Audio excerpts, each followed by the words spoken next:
We're back with Managing Director of the ISF, Steve Durbin, for another conversation of critical importance. Today, we're here to talk about who is the real insider threat to your business. As well as dealing with external threats, organizations are increasingly finding themselves under attack by insider threats. In fact, insider threat accounts for 54% of all breaches, the majority. That's amazing. The insider threat can be found at any level across the business, from top to bottom.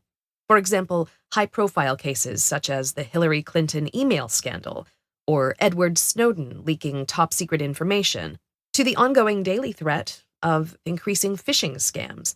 Steve, what are the three most common types of insider threats to be found within an organization? Yeah, good question, Tavia. I mean, we at the ISF segmented into three blocks.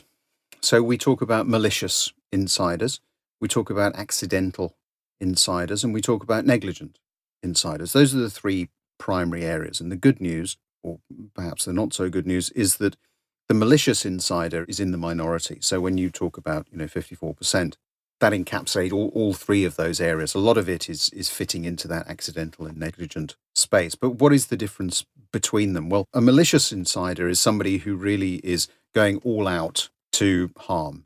So it may be an activist of some shape or form. It may be a disgruntled employee, but it's somebody who's making a very conscious, determined effort to do something untoward that will affect the business. The accidental insider is really somebody who, and I think we've all fitted into this category at some stage in our careers, who's doing something by mistake. So I receive an email that I'm going to forward on to you, for instance, and I don't check the email address before I send it, and it goes to a different Tavia.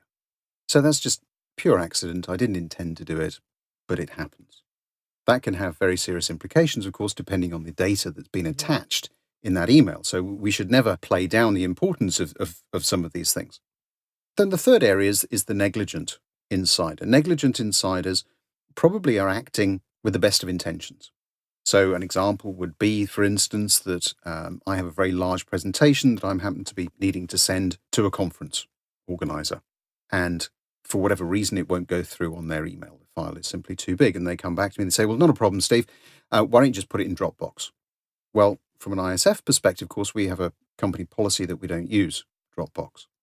But I think, well, what's the harm in it? Doesn't really contain much information that's going to be damaging. It's going to be in the public domain anyway, because I'm going to be talking about it about a conference. And so I put it up in there into Dropbox. That's a negligent insider. So I'm aware of the fact that we have a policy. I'm aware of the fact that I'm breaking the policy, but I'm doing it for the best of reasons. And again, I'm not thinking about some of the implications of that, about opening up this route into the ISF corporate world by putting something up into Dropbox and making that link. So those are the three different categories. What now can you actually do about each of those? Well, I think that herein lies one of the challenges, because identifying these different individuals and the way in which they're operating at any different stage in the course of a working day, or indeed outside of that, is extremely complicated. So I think that a number of different organizations have taken an approach that says we want to be very much more cognizant of who is accessing information. So we have seen a rise, for instance, in terms of identity and access management systems, particularly at a federated level, so that we can control, who is accessing what, and so we can keep an eye on those sorts of things.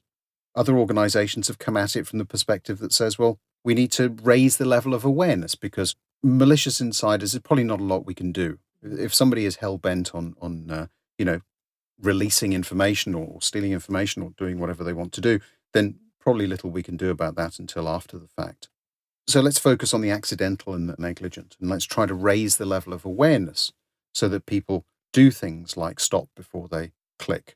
You mentioned phishing, for instance. We've seen an increase in phishing scams, certainly over the past 12 months. How do we train people to be more skeptical? Mobile technology doesn't help in this particular space. We're all looking and checking things on the go.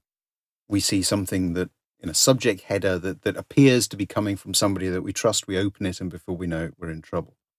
So it is about, I think, engendering this this feeling within people that they need to just stop and think before you click. I think that's really what a lot of organizations are trying to get across. But the challenge is that this isn't the kind of thing that's ever going to go away. And so I think that, for a lot of organizations, what they are trying to do is to understand better how people relate to their technology, that whole human interface piece with technology.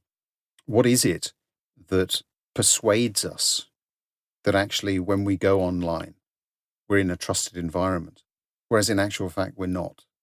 We've stepped outside a trusted environment and we've really taken a step back into the Wild West. What is it that we can do to help people work better, smarter, more effectively, safer? And some of the ones that I personally prefer are those that focus on life outside of the corporate environment. It's about how you can help people to be safer at home. Because if you can do that, you really are relating to people as people. What about the external threat? How are cyber criminals targeting insiders? You've started to talk about that, but tell me a little bit more and tell me about what level of success that external threat is having. Well, what we've seen is cybercrime certainly reaching a level of maturity that I think probably few people had expected as quickly. I mean, I've always talked about cybercriminals as being entrepreneurial businesses. They are entrepreneurial still, but they have reached a level of sophistication of maturity, I think, that allows them to operate as well-oiled corporations. They collaborate very, very effectively and very efficiently. They specialize. They provide levels of service in terms of crime as a service, the way you can buy, certain elements that would enable you to adversely impact a competitor or hack in a way that perhaps you wouldn't have been able to do under your own steam. So it's becoming a much more mature space. From a revenue standpoint, certainly it is outgrowing drugs worldwide. So it's a major issue. There are a lot of different areas as well where cyber criminals are able to extract information from which they can add or make significant gain. Personal information is one element of that. Medical information is an area that is being particularly targeted at the moment. That has immense value. For me, anyway, medical information is probably the last bastion of privacy. We're probably as individuals quite happy to have, and I'm using happy in inverted commas, quite happy to have some of our information stolen or used. But medical information, that still holds a very special part, I think, for in most people's lives. It's some of the most intimate.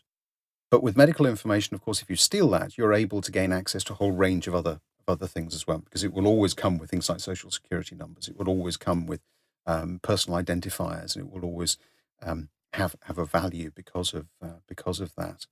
So we're starting to see from a cybercrime standpoint, lots of different areas of opportunity that are increasing. And let's face it, there is a very low barrier to entry for a cyber criminal. Is there an insider threat that can come from a privileged insider who might be coerced into giving up the crown jewels? Is that something to be aware of? Yeah, increasingly, I think people are becoming more and more concerned about this. Privileged insiders aren't just people that we would perhaps immediately think of. So it isn't just the CEO, it's not the CFO. It can be the CEO or CFO's assistant. It could be the person who's got admin rights for a set of systems. That's what we mean by privileged. It's a user that has access, quite rightly, to information that is very, very important for the purpose of going about doing their job. And so we are seeing some of those individuals being targeted, certainly from a phishing perspective. I think that there is also concern that at some point, and we talk about this in some of our Threat Horizon work, that at some point those privileged insiders will also be targeted and persuaded in much the same way as the traditional bank manager might have been, whose family was kidnapped and held to ransom, that kind of thing. So there is some concern that we might see some of that coming about as well. My own view is that we'll continue to see much more targeted spear phishing in that particular area with those privileged insiders, because that's the easy piece. And I think that certainly, organizations need to be focusing, training and raising the level of awareness of those. But again, it comes back to, how do we determine what's important to us as a business? How do we identify those assets? How do we make sure that both the technological elements and the people elements are working together in this particular area to protect not just the corporate asset, but also the individual from pressing the wrong button. If you put all of that into the mix, the challenge really for organizations and for individuals is how do we get smarter at protecting things? How do we become much more aware of the way in which some fairly innocuous, some would say, information, like our pet dachshund's name, might be used? And how do we restrict the way in which perhaps we share that? And how do we increase the level of protection? And that sounds, I think, to a number of people to be a very miserable way of living. But actually, I think that increasingly we will become more accustomed to it. It will become second nature. And unfortunately, my own view is that that is just the way that it is. If we're going to increase our reliance and dependence on technology, we have to understand that we're using technology to store information that has a value. And if something has a value, people will always want to get access to it or indeed steal it. Many organizations still think the way to tackle this is through good old-fashioned awareness training, but I think it's becoming clear that that no longer works. How could it work when we have a new generation workforce, increased remote working, use of smartphones, business/personal on the same device, the introduction of artificial intelligence, all of these complicated matters?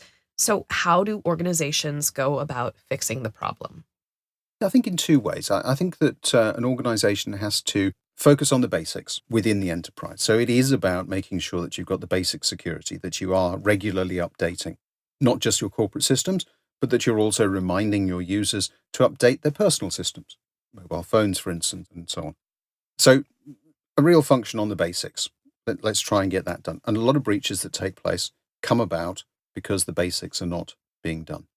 The second element really is in that people awareness piece. And I increasingly refer to it as education rather than anything else. You cannot force people to do things, certainly not when it comes to cybersecurity and cyber hygiene. So you have to educate them. You have to sell. You have to understand the way in which they work with their technology. And if you just think about those things for a moment, that requires a whole different range of soft skills that perhaps security people don't have. And so the job then isn't fairly and squarely in the realm of security. It's about how security can provide some of the insight to people who are better placed to educate end users.